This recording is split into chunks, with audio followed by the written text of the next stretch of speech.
Welcome to Turn the Black. Always existed. The Black Cube, this fallen angel technology. Here we go. Has been up against at its own existence and therefore received its own judgment. In the grand conventions that duty perceives as the devil is the leader of these disembodied things. In this that it phase 2 was the past of the parallel earth that was tile. So let's say you took the sphere of the earth and erased its physical existence, and you just had this spiritual shell of the earth, and you took a population and inverted it and called that the inner earth. That's the inverse reality, their inverse reality, because they're inverted disembodied spirits. So they called Joshua ben Yosef, this beautiful Jew, was off.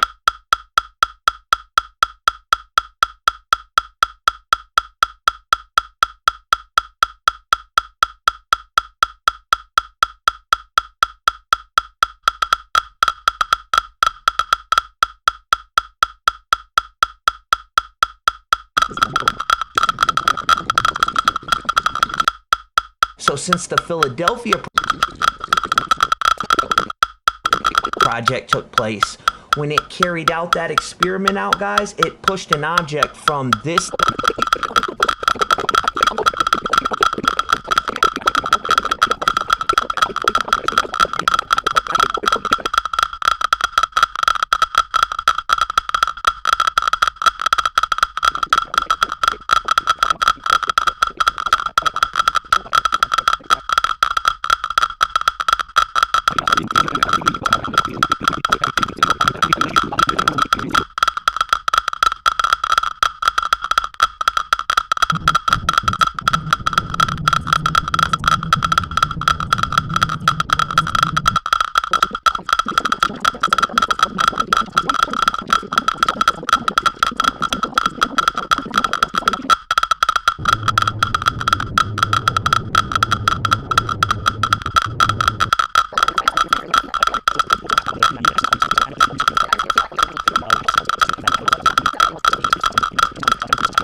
I think it's good season of Survivor, whether they were what happens in those future seasons, secret scenes, and behind the scenes.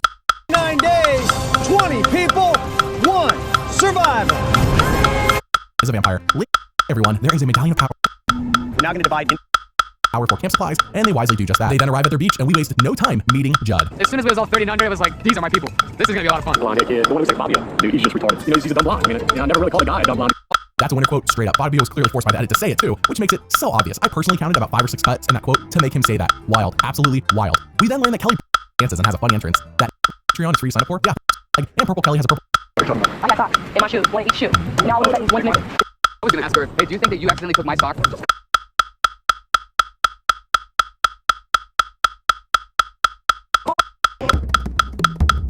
Marty might be the luckiest man on this season. How he escaped death twice is beyond me. But in bigger news, it's time for the merge. Fabio says, finally, I get to feast, dude. But not for long, as Naoka steals a bunch of food and cooking supplies with Alina in tow. And no one notices. I say no one notices, but then people figure out something's up when a bunch of stuff is missing. What about the frying pan? Is that gone too? That doesn't just get swept away by the tide, you guys. Like, It's pretty obvious. Yeah, but did you put the flour back in the chest after everybody saw me put it in? You didn't see me. And I saw her take it and put it in her bag. And I put it back. And I said I put it back. put it in your bag. And I put it back. Do you understand why everybody's And that's why I'm wondering telling why you it's guys. in Mark, I your bag? didn't take it. Uncle Dan. I went back. Then Naoka blows up the hearse on Fabio. Why? What? It seems like you have a hidden. Things like that. For the, I mean, there's nothing for me to prove out here. Think whatever they want to think, but I've busted my ass out here for everybody out here. I've worked so hard for everybody, and it's been so real with everyone. Everyone's wants to get rid of the easiest person to get rid of. It makes sense. they also feel like you're willing to do anything, you know? In that sense, and I feel like you are. I think Alina understands that nobody likes her, really. She's willing to do whatever she can to save her hide. She's walking around trying to be everybody's friend. She's trying too hard. And everybody's cool with letting her go right now. I didn't think I would come out here and have everybody hate me. That's definitely not what I expected. You might not be going home next. I don't understand why I would go home next. No, yeah. I get You're it. generally like, I'm just gonna chill. I'm sorry about that. At Tribal Council, Jeff finds out about Naoka stealing and hiding the food and is dumbfounded like the rest of us. And Naoka says, don't worry, Jeff. I have been properly punished for my crime. He asks how so, and she says, people won't talk to me. Sometimes. Oh my gosh. Fabio is so over it. You can see it on his face. So they all go to vote, and 9th person voted out, the first member of our jury, Alina. Travis spoken.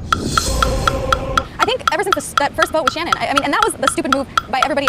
It was the most ridiculous move, and I almost blame the fact that I'm out tonight on Chase and that night and his retarded move to not vote for Brenda. But I swear it was that one mistake that Chase made that has been haunting me this whole time. If he would have just voted with us, Brenda would be out. It would have been the perfect plan. Episode 9 sees the boys minus Chase because he wants to get in Brenda's pants. Win reward, and on said reward, Henry says, I love being on this amazing adventure with people like Fabio. It's a date with the boys. Whoa, could it be? Playing with the boys. While on said reward, Marty says, hey guys, let's trick Jane and vote her off. Marty and Jane hate each other, by the way, and no one else cares. Like, no one else cares. They have still rivalry, no one else gives a rip. But do you recall how I said Chase wants to get low with Brenda? Well, it is true. He will throw anyone under the bus for her. And Fabio smartly observes how Brenda just seems to tolerate Chase. Cut to the girls and Chase back at camp, and Brenda says, Chase was so dumb to pick the girls for the reward challenge. What is the point of all that muscle? He's just gonna think with his little emotions all the time. Wow, that is an amazing burn. Even Nayanka is now annoyed with Chase for being such an emotional guy, which is wild considering she has been his friend all game. Brenda wins immunity, and back at camp, Henry and Fabio come up with a plan. We gotta make sure Nayanka flushes that out tonight. We gotta let it leak that we were well. You and I should just lay low and say we're voting Nayanka. And play stupid. I know, dude, I hate playing stupid so much, but it's like the smartest thing to do right now. Yeah. That's the greatest thing about this plan. I don't really have to do a whole lot, and that's a big part of this game, is laying low. You know, I call it being cool. Whatever, just not ticking people off, and, you know, that's a good strategy as far as I'm concerned, you know? As I said earlier, at some point you can't play stupid and weak if you want to win it all. We'll have to see when Fabio decides to turn that corner. We then go to Tribal Council where Nayanka goes off on everybody. Everybody's feeling the wrath of Nayanka. She says, screw all of you guys. I'm not dumb. I just make bad moves. What's the difference? I don't know. Fabio's like, what the heck is wrong with her? So they all go to vote, and I'd rather vote for Nayanka, but it's part of a two-step plan, so sorry, Jane. First vote, Jane. Jane. Marty. Marty. 2 votes, Marty. Jane, that's 3 votes, Jane. Jane, 4 votes, Jane. Marty, that's 4 votes, Jane, 3 votes, Marty. Marty, we're tied. That's 5 votes, Marty. 10th person voted out, the 2nd member of our jury. Marty, Travis spoken. Good luck, guys.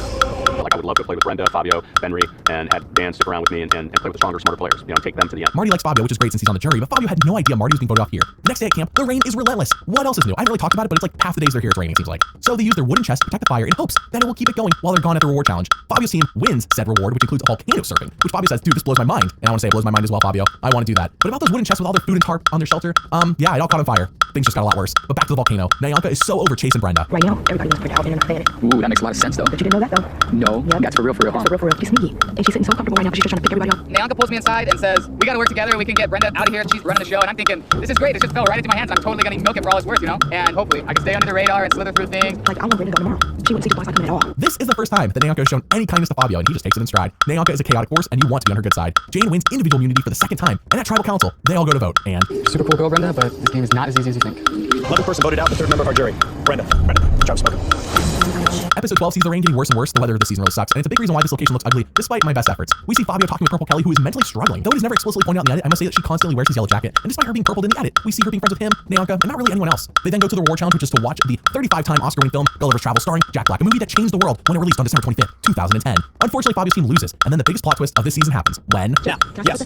I've given this game 110%. This last challenge, I gave every last bit of everything I had, and my body is just wearing down and it's tearing down, and this will be my last day, and I wanted to go out with a bang with my winning team. So you're quitting? Yes. You don't seem like a quitter. I'm not a quitter. I guess I could say ultimately this is my first time quitting, but you know, I gotta listen to my body. 28 days. It's been 28 days of an adventure, but You're quitting too. We're gonna meet at Tribal Council tonight. Now, after thinking about it, you still want to walk away on day 28 and give up a shot at $1 million, then fine. I'm sure everybody else here would love it. You're this close to being able to say, I did it. And you're this close to being one of those others. The quitters that nobody remembers. This late into the game, day 28, and two players want to quit. Wow, Jeff is livid, and Fabio says quitting is not an option for me. I want to win. But yeah, that night at Tribal, they both quit. Despite how much Jeff harasses them about this, they still do it. And just like that, we're down to the final 7. Chase then wins reward and takes Holly and Jane with him. Obviously he picked them. You wanna know why? Because they're the only 2 girls left in the game. Back at camp, Sash offers a Final 4 deal to Benry, Dan, and Fabio. Fabio agrees, but Sash is so shady that who knows if this is even legit, but you gotta say yes to it anyways. Chase then says, I want Fabio gone next, and tells Benry to trick Fabio into voting Holly. So Benry tells Fabio to vote Holly, and he believes him. But when they all go to vote at Tribal Council, It's time for you to go. Sorry. Thank your boy Sash for this one. He's the one that had to break us up, man. 12th person voted out, the 6th member of our jury. Benry, job spoken. Hello, guys. I was counting on Chase. I've been playing this game with him since day 1. Been in this game with him for 32 days, and I thought we had a very mutual understanding. I thought he was my boy, and definitely somebody that I thought would come to me and at least let me know that hey, they're talking about sending you home, or you're going home tonight. I would have just much rather have known, as opposed to feeling pretty stupid and being completely blindsided. how ironic. Chase pulled off that 40 chess move just to have Benry not like him in the end. Fabio may have looked dumb, but he didn't make any enemies. Episode 14 sees Sash saying, I'm in control, and Fabio, oh, he's next to go. Yeah, get in line, Sash. Fabio says, I'm in a tricky position now, but I really think the others are underestimating me, which I will use to my advantage. We then get the loved ones visit, which not only includes a video from their loved ones, which makes people like Fabio and Chase cry, but of course, seeing their loved ones at the challenge makes them cry too. Fabio's mom even says his nickname back home is Judd the Stud. Hello. However, let's cut back to before the loved ones visit. Chase makes Fabio a deal. They agree that if either of them win this reward, they'll take the other one on reward too, which is cool. Chase also has the same deal as Sash, so we'll see if he holds to any of these. So when Chase does win the reward challenge, There's one person that has been on reward a long time, and that's Sash. Chase, bring one more person with you, one more survivor and their loved one. I'm gonna take Holly. Holly and Charlie, come on over. Fabio, oh look, man, I'm so sorry, man. No, man, you know I would have taken you and your mom because I know how much your mom means to you, dude. I know, dude. You know that. I was really let down by Chase because we had been talking about, having our moms in this one reward, and he knew how much my mom meant to me. And I knew how much his mom meant to him, and I was really planning on taking him. So I kind of got played there. He straight up lied to me. What happens to the rest of them? They will be taken and executed. That's like any good challenge. what? Why was Holly picked over Fabio? I mean, besides the obvious gender bias Chase has. I noticed that Chase actually picked Sash, which he promised, but he didn't pick Fabio. Nope, he couldn't resist. He had to bring a woman with him. Could you imagine Chase having to spend time with just guys? Oh no. But seriously, why make that promise just to turn around and break it? What is their game by doing that? I'm not the only one confused here. Even Dan and Jane are baffled by Chase's stupidity, and when Chase comes back from award, Bobby says, oh, Chase, did you have a good time? And Chase says, yeah, of course I did. Bobby's like, yeah, that was rhetorical. Of course you had a good time. I know that. Why didn't you take me? But let's back to the game. Fabio's in a do-or-die situation. He needs immunity, or he is gone. Fabio thinks he has it, and he does. Fabio wins immunity. You need it. You get it. Fabio, congratulations. That was a much-needed win. And back at camp, Sash, Chase, and Holly tell Jane, you're next. Why? I don't know. They're not too good at this game. But neither is everyone else because Jane doesn't even attempt to align with Fabio and Dan to save herself. She just dumps water on the fire for revenge. Fun. To be fair, Dan or Fabio attempt to make this obvious alliance with her. It could be 3v3 tonight, and no one's willing to do it, it seems like. At Tribal Council, Chase says as soon as Fabio's not wearing immunity, he is gone. Now, I love when people do this at Tribal because the jury gets to see them say it. The jury gets to see the underdog story unfold right before their very eyes. So they all go to vote, and You've had a great run, but it's your time to go, and pouring the water on the fire at camp is not cool. 13th person voted out, the 7th member of our jury. That's 4, that's enough. Jane, job spoken. I started that fire, and by God, I had told Chase that I wanted to put that fire out because I wanted to be the last woman standing. And I said, Chase, I have never lied to you this whole thing, ever. And here y'all are gonna stab me in the back. There's a few people left that let me down. Chase, Holly, I put some faith in them. All this work I did for those kids over there, and all the support I gave them, and I never lied to them. And they're just freaking ass backstabbers and liars, so they get what they deserve. I followed Holly just real quick when I got back, saying it's very important to Sash, Holly, and I stay strong because we're planning on taking each other with Fabio home because he's more physical threat. The whole Tribal Council. That Tribal Council was pretty interesting because I'm clearly on the outs. If I didn't win, their game plan was obviously to get me off, So I'm pretty sure I have to win all of the immunity challenges or I'm in big trouble because it's clear that they don't want to take me any closer to the million than I already am. finale time. It is Chase versus Sash versus Holly versus Fabio versus Dan. Who the heck is Dan? Fabio says, I know I'm next, and Dan agrees that Holly needs to go or she will win it all.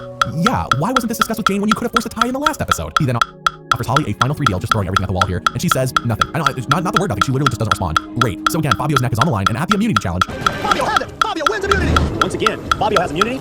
You will live to see the final 4, one step closer to the final Tribal Council. I won again. That was awesome, man. Going into it, I knew that if I didn't win, I was not safe. But I got my necklace and I'm loving it, man. I've always known that I was going to wait till the last minute to be aggressive. I chose to just follow people, go with their plan. But right now, I got to figure things out and swing them my way. And my number 1 plan would be to talk to Chase and Sash to get Holly out first.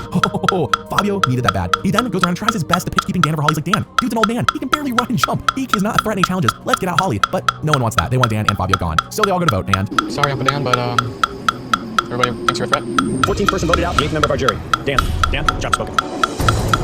Well, first I want to start with Chase. You're a lying, two-faced Southern boy who supposedly said to me, Dan, I'll never vote you out. I'll never vote you out because I'm a Southern boy and I told you from my heart, I'm going to tell you what I said. I'll never vote you out. Well, not only did you vote me out, but you also voted out your good friend Benry. And all you did was whine about it. Oh, I miss Benry. I miss Benry. That's so full of okay? That takes care of you, Chase. I wouldn't talk to you again ever. Make sure you don't call me. Make sure you don't write me, okay? I want nothing to do with you. As far as Fabio, you get to the finals, pal, you got my vote, okay? As I said to you before, I'd like you to get your family together. I'd like you to buy your mother a house, and I hope you win. You're outside of the game, you see so much, you see it all differently. And last night, there's like 2 people that had their head up. It was you and Fabio. Everybody else had their heads down. Damn, I mean, almost to the blank. We are now at the final four. Fabio has one path to reach the end, win immunity. He knows it, I know it, you know it. Even his pee in the pool knows it. Anytime he talks to anyone about doing anything other than voting him off, it is met with a, well, we'll see. Like, yeah, okay, we all know what that means. So at the final immunity challenge, Fabio's life is on the line again. Sash drops his coins, Fabio wins final immunity, and will go to the final 3. You are going to final tribal. You will get a shot at the money, a chance to plead your case as to why you deserve the title of sole survivor and the $1 million. I'm loving this, man. I mean, I won the final immunity challenge, and I get to come back to camp. I think it's pretty obvious, dude. I think people look at me and Watch they're like, the 3 of them try to plead their case with why I should take them to the final 3. Of course, Sash and Chase and Holly are all nervous, panicky people anyway, so it's gonna be fun watching them sweat about this one. I'm just gonna let it play out. Life is beautiful sometimes. Sash then lies out of his butt to Fabio and says, of course I would have brought you the final 3 if I won immunity. That was the plan all along. Yeah, right. Fabio can't help but smile and laugh when he says this. And then when Chase says, Sash is lying to you, the plan was to vote you off, Fabio's still laughing and smiling. He thinks this is hilarious. Even at tribal council, Fabio is beaming with joy and the jury is smiling as well. How can you not root for the dude that everyone is publicly targeting named Fabio, who single-handedly stopped the Powerhouse Alliance from steamrolling everyone? Fabio stopped them. Sash then lies to everyone when he says that he was definitely bringing Fabio final 3. No one likes Sash, by the way. So they all go to vote, and I'm sorry, Holly, but I truly believe that you're a great woman and you could very possibly get a lot of votes on this jury. 15th person voted out, the 9th and final member of our jury. Holly, Travis spoken.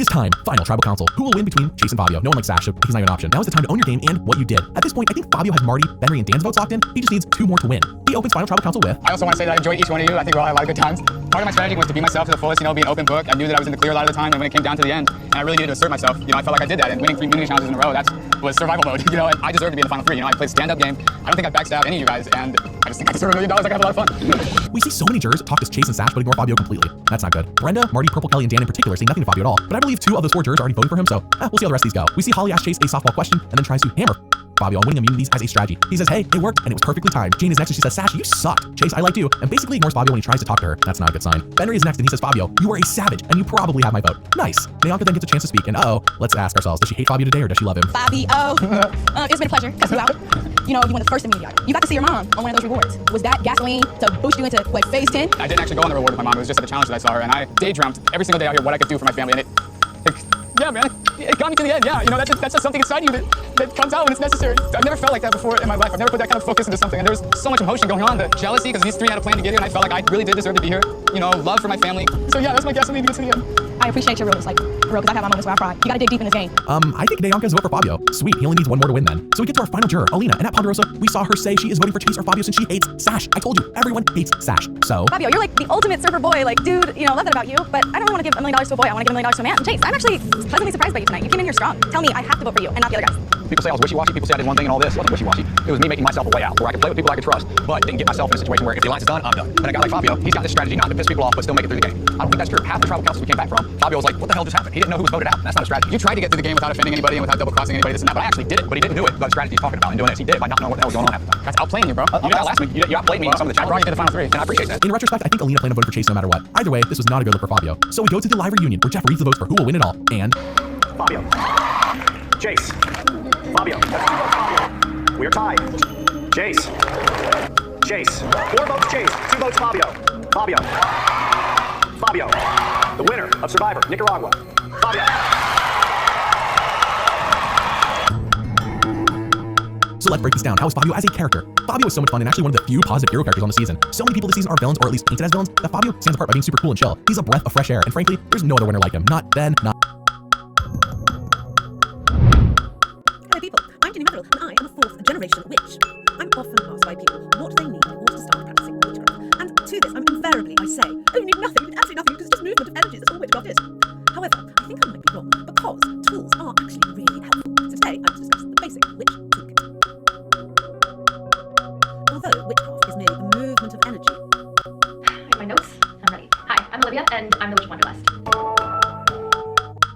So today I'm talking about... what am I talking about? So we're just gonna get right into it. When you start down this path, there's a lot of overwhelming information and also overwhelming voices and noise that's coming from everywhere that's telling you you have to have this, you have to have that. Especially for spells, sometimes it just sounds like if you're a witch, you have to have this, or you're not a witch if you don't have X, Y, and Z. And it just gets really overwhelming and loud. And also when you start looking up these things, it kind of gets expensive. And I believe that you don't need tools. I believe that you don't need any of these things, but to me, I love using tools, so I can completely understand why, especially starting out, it's so much easier to focus your intent and your energy on a spell when you are using tools. So I have compiled a bunch of things that I have made myself that I use in my craft, and or something that you can make or buy for little to nothing or nothing at all. The first thing I'm gonna say, and I know you hear this everywhere, but it's just so true. Use what you have on hand. Go into your kitchen and use the herbs that you have there. You're gonna find things like vinegar, lemons, rosemary, bay leaves, cinnamon. You can use anything in your kitchen when you're cooking or when you're baking to do spells within that food or in that act of cooking, or you can even make bread or cookies and things like that as offerings if you work with deities or spirits. Most people already have tea light candles at home. Tea light candles are relatively very cheap. They come in bulk, or you can find them at pretty much any store. Pen and paper. This one has saved my life so many times because pen and paper, you can do so much with it and not just write down spells or make sigils with it. Also make paper spell dolls, puppets. You can make little charm packets so you can put your herbs or whatever you need to and fold it up and tape it, and there you go. You can use name paper, so if you're doing a spell on yourself, or you can do petitions, so you can just write your name or write your intention and fold it the according way if that's something that works for you in your craft. Color magic. Oh, color magic it's everywhere. You can't escape colors.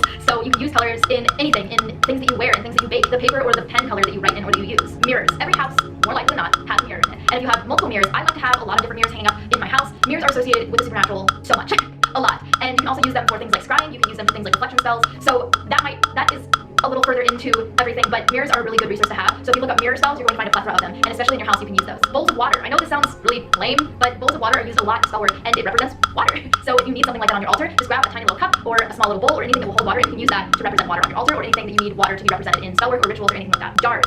Use recycled jars. Maybe you're almost done with that salsa or peanut butter, journals, sketchbooks, or old binders, even folders. All of these things that you might have left over from last year's school that you just never cleaned out, or maybe you just had this extra one that you never used during the school year. Anything like that can be used as a junk grimoire. I actually love having a junk grimoire because then I don't feel like I'm going to mess up my really aesthetic pretty one, because I know that everybody wants a really pretty spell book, because who doesn't? But sometimes you just don't have the time to sit down and make something super pretty. You just need to jot it down so that you remember it. Of course, you can also use your phone, but I find that it's so much easier for me to write things down physically. So get all those things out and throw all your notes, print things out, and put it all in one place until you can transfer it into that pretty grimoire. Or you can even use, any of those extra sketchbooks, journals, folders, or binders to make your aesthetically pleasing grimoire, like I did. I actually went and got a super cheap binder and tea-stained a bunch of papers, and I've just been slowly but surely adding things in and making them prettier as I had them in. I'll definitely do a grimoire tour and a grimoire video in the future, but that is to come, so don't worry. Old fabric.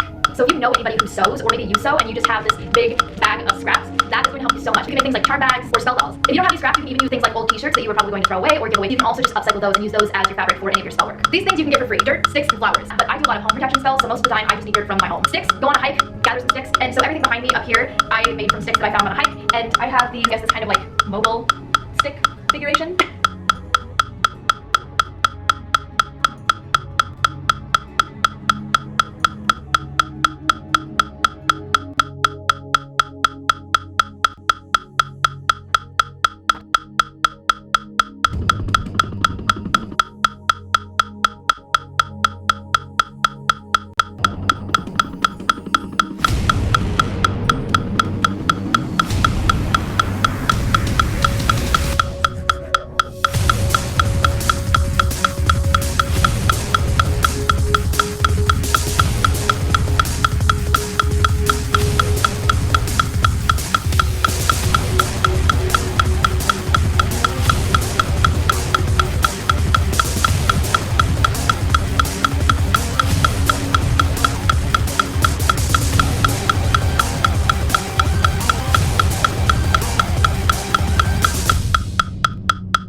From iconic national parks, extravagant cities, and magnificent coastal towns to historical landmarks, spectacular mountains, and barren wilderness, the West Coast of America has everything to deserve the #1 spot on your travel list. Let's explore the best places to visit on the US West Coast. Most of these spots are a must-see, so be sure to stick to the end of the video. Number 25, Redwood National and State Parks. Let's start with one of the most enchanting places on the West Coast. Established back in 1968, Redwood National Park houses gigantic redwood trees, some of which are as old as the Roman Empire. There are plenty of easy hiking trails, picnic spots, camping sites, and restaurants inside the park. You won't regret your visit there. Number 24, Solvang, California. This beautiful city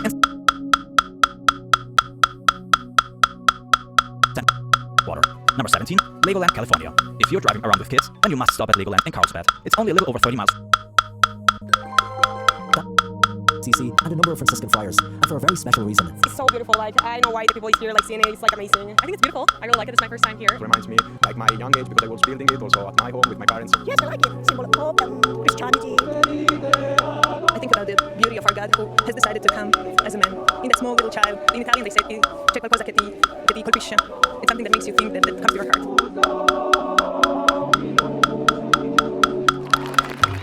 The nativity scene here at the Vatican this year is extra special because it's based on the very first one that was created by St. Francis of Assisi 800 years ago in the town of Greccio.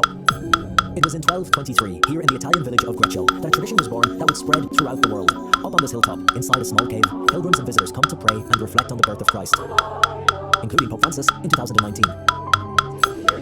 Father Michael Baggett is a priest who leads pilgrimages here. So Father Michael, this is the very spot. That's right, this is the famous Greccio cave. Very small, very simple, but powerful. For this is the very spot of the first nativity scene ever created. Take us back 800 years. What happened here at the site? St. Francis of Assisi was traveling and he came across this lovely town of Greccio, and it reminded him so much of the Holy Land. He was inspired in this cave to create the first manger of history, and it was not just a static piece of art, it was a living scene. It's believed that the inspiration to do a live representation of the birth of Jesus came to St. Francis during his time in the Holy Land. Seeing the holy sites connected to Jesus' life made everything feel more real for him, and he wanted to recreate that experience for others. He wanted everyone to experience the simplicity, the poverty, and the humility of God who comes to us in weakness and so vulnerable so that we are able to approach him with confidence. So we're here in a cave, and Francis didn't just bring in people, he brought in animals. Real animals? Yes, real animals. He's probably the first to bring in the ox and the donkey. It's like a play, like a theater, they showed what the moment was like. Exactly, and then of course this is spread throughout the church. And I was thinking to myself, just walking through St. Peter's Square, you know you're important when St. Peter's is imitating you, right? Because St. Peter's Square, as you mentioned, has a manger scene this year based on Greccio. It's incredible to think that from those humble and simple beginnings, the nativity scene has now become such a part of the Christmas celebration all across the world.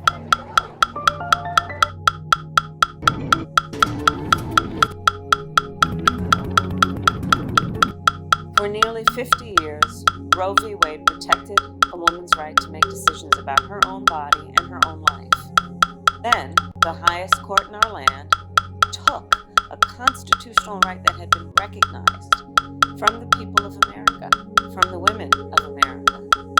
In states across our nation, extremists have proposed and passed laws that criminalize doctors.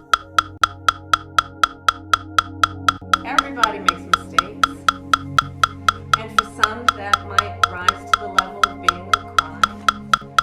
But is it not the sign of a civil society that we allow people a way to earn their way back and give them the support and the resources they need to do that? Hi. Hey. Good morning. Hi. What I remember from the campaign trail is even with a supportive family, it can still be grueling.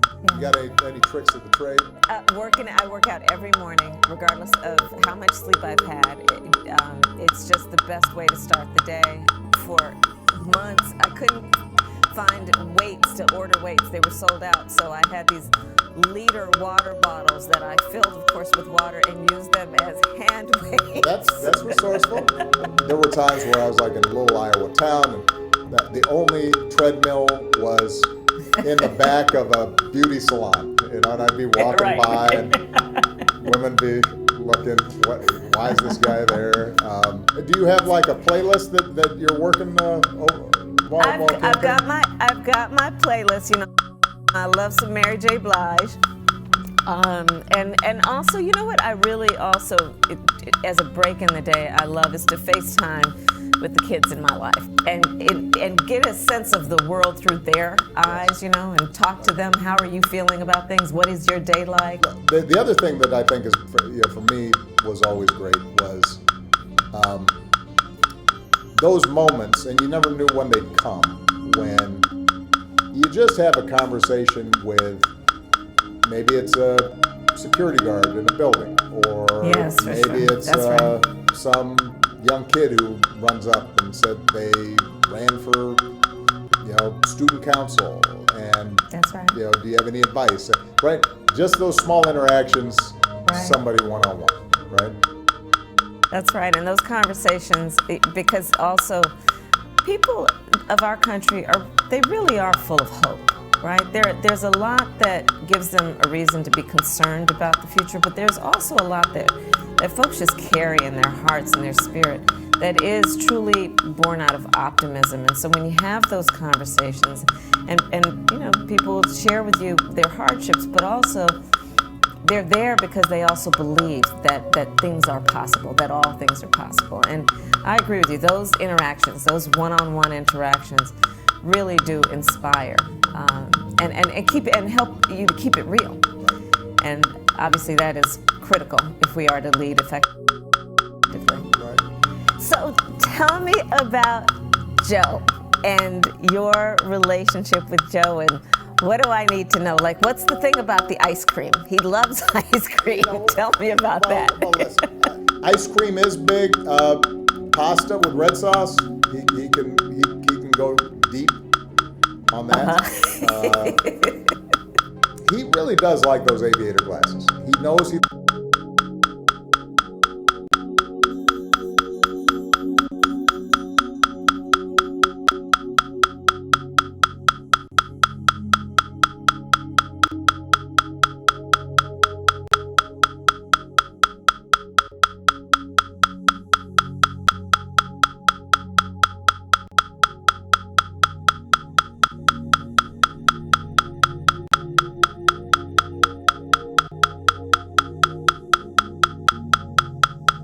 Political answer, Harold. Thank you. Okay, part of a diversity, equity, and inclusion push.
This mountain in Japan is being hollowed out to build one of the